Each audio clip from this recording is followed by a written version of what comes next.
Mbi 70 qytetarë figurojnë të zhdukur në Maqedoninë e Veriut, sipas të dhënave të publikuara nga Ministria e Punëve të Brendshme.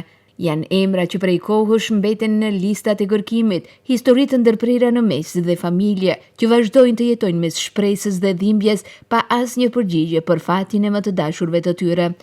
Vetëm nga rajoni i Gostivarit janë raportuar 6 persona të zhdukur. Rasti i fundit është ai i Hanëm Shafetajt, një grua 54 vjeçare e cila humbi çdo gjunë më 12 gusht të vitit 2025.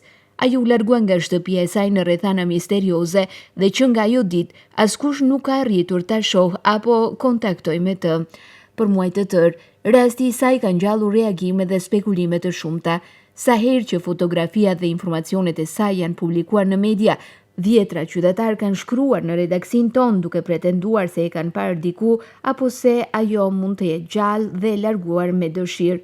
Megjithatë, asnjë nga këto informacione nuk është konfirmuar zyrtarisht. Në faqen zyrtare të Ministrisë së Punëve të Brendshme, ku evidentohet lista e personave të zhdukur, publikohen të dhëna të detajuara për secilin rast, emri dhe mbiemri, viti i lindjes dhe data e vendi i zhdukjes, të dhëna këto që mund të ndihmojnë në gjyqjen e tyre.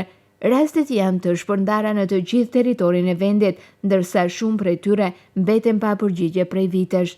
Pas çdo fotografie në atë faqe fshihet një familje që pret, një nënë që nuk ndalet së kërkuari djalin, një fëmijë që pret kthimin e prindit, një shtëpi ku mungesa është kthyer në heshtje të përditshme.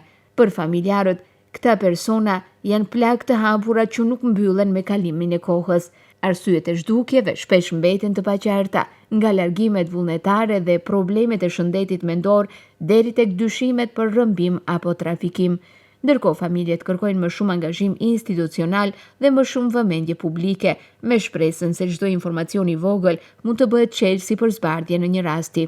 Autoritetet apelojnë që çdo qytetar të kontrollojë listën e personave të zhdukur dhe, nëse posedon çfarëdo lloj informacioni, ta paraqesë atë në stacionet policore ose përmes kontakteve zyrtare të Ministrisë së Punëve të Brendshme, sepse për dikë një informacion i vogël mund të jetë rikthimi i një shpresë që po shuhet prej vitesh.